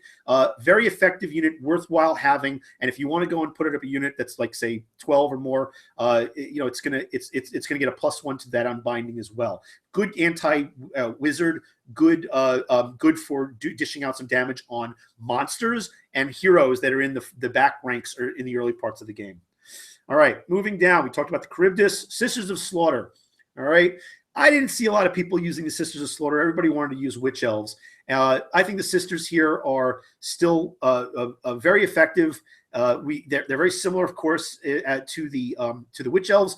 The big difference here is the range. So these guys have whips. They're 2-inch range instead of 1. So it's perfectly reasonable in the same vein as taking spearmen who are going to sit behind another rank of units, another line of troops, and have them with that extra range get those extra attacks as a supporting unit. That's what I think the Sisters of Slaughter are going to do really well with. They're going to dish out a lot of attacks. They're not easily survivable because they have only a 6 up and only 1 wound. But you, just like spearmen, you put these guys in a rank behind dread spears or the bleak swords. They'll sit behind there and they'll just whip those. They'll use those whips, and they will do so many attacks. Look at that, 2 attacks a pop. Even if you only have a unit of 5 or 10 of them, that's a lot of attacks. All right, 3 up to hit, 4 up to wound, only 1 damage, but that will add up. Now let's take a look at some of their other abilities. The Bladed Buckler. All right, you roll a die each time you make a successful save on a 6 or more.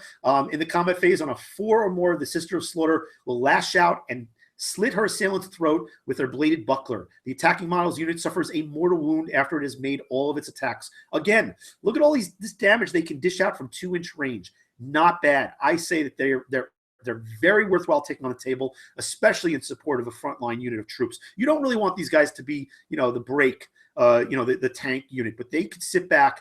Now, no longer do you have to sit them off on a flank. Just put them in a row behind your, another row of troops. Maybe even put some your repeater crossbowmen behind them, and you have some effective lines of battle.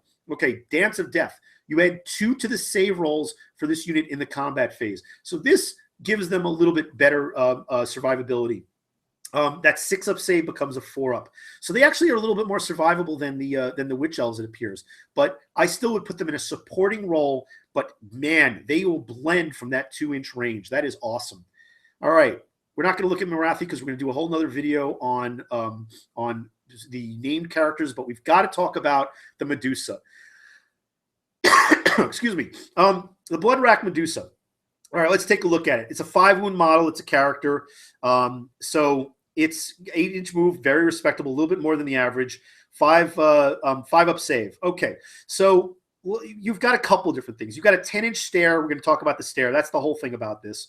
But you've got some decent damage. This is going to dish out in combat. So at a 1-inch range, you got 4 attacks with the claw, and the spear at a 2-inch range, you get 1 attack. Only -1 rend on the spear, but does die 3 wounds. Pretty respectable, decent hit wound. All right, but the real thing about the Medusa, and I think it's much more effective than it was in previous editions, is that stare. When making a Blood Rack stare attack, pick a visible unit within range and roll a dice for each model in that unit. So you really want to go after large units with large model count. For each roll of 6 or more, the unit suffers a mortal wound. They foolishly met the Medusa's deadly gaze. You can add +1 to these dice rolls if, between the time you declare the target and the time that you attack the dice roll, your opponent looks at you directly in the eye. Okay, yeah, I've heard about this one. I don't care. I don't really care. It's silly. It's a little bit goofy. Whether or not you look into the eye or not, or whether or not you allow those special rules or not, that is neither here nor there. Let's just look at it in terms of what it is, okay? It is, you have a unit of 20 or 30 models, and this Medusa within 10-inch range is able to stare into it. You're doing mortal wounds. Let's say somebody stacked up a 6 or 10 cav. Okay, the cav will typically have decent armor. They all have multiple wounds. They're not the 4 or 5 wounds you see with some really monstrous infantry or monstrous cavalry type units. They're not chariots, but you're going to see cav units of 10 or 12 or 15. You're going to roll dice, and you're going to start adding on mortal wounds. You're going to be removing models from that unit, causing battle shock tests if there's susceptible to it. The Medusa is effective. The mortal wounds is what does it for me. The fact that it's mortal wounds and the fact that it's rolling dice per model in the model count. So if you go up against 20 or 30, you're going to be removing a good portion of that. You're not going to obviously wipe out the unit, but you could cause battle shock that in turn causes that unit to take even more casualties, not wounds, models removed. So I think it's very, very viable to take the Medusa. All right, Blood Rack Shrine. Okay, so this is a 13 wound model, so it's definitely on the upper end. So we're looking at it has a stare that is very similar to the Medusa. As a matter of fact, and it has this aura of agony. Okay, the Blood Rack Shrine emits an aura that racks enemies with waves of agony. Roll a dice for each enemy unit in the range of the aura of agony. All right, and that aura is going to be all right. The stare is 10 inches, just like the Medusa, because there's a Medusa on here. It looks like the Aura of Agony is based on how many wounds there are. So it starts off at 9 and diminishes as the shrine takes damage. All right. So what you're doing is at the start of your hero phase, you roll a dice for each enemy unit that's within that range. All right. And on a 6, it suffers a mortal wound. And that's, again, this is just another, all these mechanics that dish out mortal wounds, they're insane. And once you get these units close enough where you could start using these utility units that just will remove models, that's when I think that's when you're going to see this type of an army, this Dark Elf army, really shine. There's a lot of units that are sticky. There's a lot of units that can dish out lots of dice, and then you have units that just straight out apply mortal wounds. All that stuff is going to add up in different waves and in different ways, different types of methods of effectiveness. This Dark Elf army is a very tough army. It may be looked at as more defensive. William was talking about that. I think he's right. It's a little more defensive than the other two elf armies in the way it's played. But I do think that they're no less killy. I think that they're not as they're more mobile. They're certainly very mobile. I don't think they're going to be more mobile than the Wood Elves, but even so, they're no less scary than they were in 8th edition. All right, Assassins. I don't think we did Assassins. I love Assassins. It's what got me into Dark Elves when I first played them back in, I think it was 5th edition. All right, so they're characters. They got 5 wounds. They're going to have that hidden murderer ability, which I'm going to mention first. They don't get set up on the table. You get to decide. You secretly note which unit that you're going to put them in, and then you decide when you want to bring them out. And they then pile in an attack. The beautiful thing about this is that you can choose when you want to do it, and then obviously it's all offense. This guy's not really meant for sticking around and taking hits, but he's got lots of attacks. He's got his throwing blades if you need it, so you can pop them out and start shooting. You can effectively shoot in the shooting phase with 2 attacks. Not bad. So no rend. It's only 1 damage, 4 up. But his poison coated blades, he gets 5 attacks, 3 to hit, 3 to wound. Let's also look at the Black Lotus Venom. All right. If the target of an attack made by a Dark Elf assassin is a hero, the weapon inflicts die 3 damage instead of 1. Now, there's no rend, so there's going to be armor saves that are going to apply, and I get that. You're going to have circumstances where a lot of these attacks, once they hit and wound, you may only have a couple of wounds that you do. But the fact that if it's a hero that you're going after, and that's really what the Dark Elf Assassin is meant for. Dark Elf Assassin is meant to really put a hurt on monstrous characters that are riding monsters, or characters themselves that are hand-to-hand oriented, because then you're popping this guy out of a unit. And ultimately what you want to do is you want to focus in on that goal and that goal alone, because there's the supporting role characters that are combat, the force multipliers, the increasing the effectiveness of other units, or their effectiveness is increased because they're in proximity to other units, depending on the mechanic of the army. That's what these guys are out there for. They only need to get a couple of shots in. Most characters have around 5 wounds. Some of the sturdier ones have 6. You get it, even if they've been already wounded from shooting previously, you can wipe them off the board. You have a good chance of doing that anyway, or really putting a hurt on them where you can clean up with something else after the fact. That's what these Dark Elf Assassins are for, and they're good at it. And we're going to look at this Exiled War Host, and that's what will close us out. This is one of those formations that tries to put in, again, a theme. We're going to hopefully see more of these. I really do believe we will. So this is where we're going to have benefits for a Dreadlord riding a dragon on its own on foot, or on a cold one.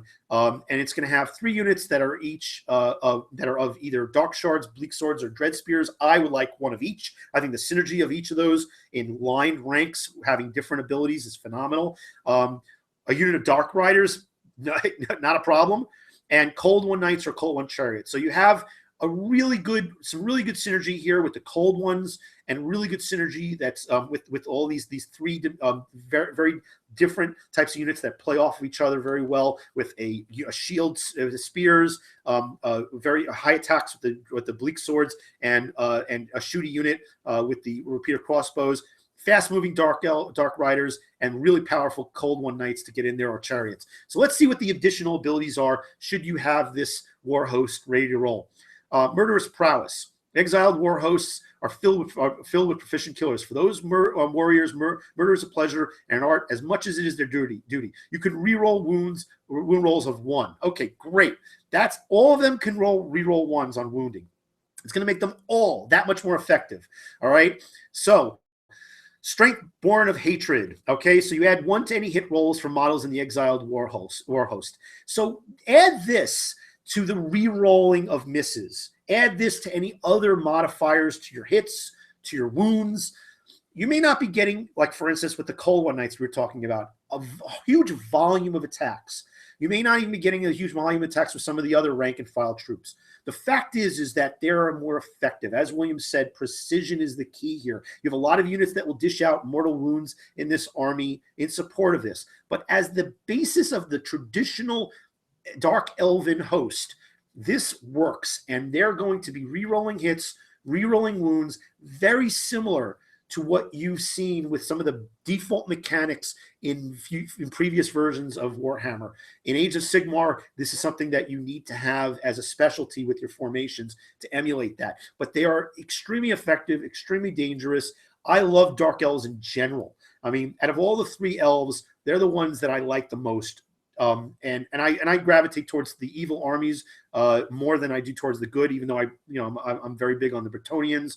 But the idea here is if you like Dark Elves, you are not going to be disappointed deploying them in this game. You're not going to be deploying, at least in the early stage when you're learning the game, these vast, massive blocks of units like you saw in 8th edition and earlier, but that there's no reason why, as you learn the game and as you get more comfortable with the creativity that is involved in utilizing tactics in this game, based on even just 4 pages of rules. Look at these PDFs. It opens up a whole wealth of different possibilities. After you read through these rules and really understand that there's a lot more to just the 4 pages, you will start seeing that the Dark Elves have just a flavor of how they should be played.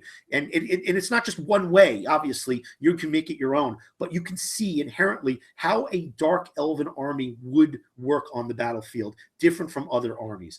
Thanks for tuning in, everybody. I look forward to the next one. The next one I'm going to be doing is, I might get one earlier, but the next one I'm going to be doing is High Elves late next week, probably on Thursday night with Kieran Dunleavy. I might have one earlier. I'm not sure. It's not confirmed yet, but I'll be going through all those. Love to take requests. Be happy to see any comments people have, anything that we might have gotten wrong or any comments on things that we discussed. Have a great day, everybody.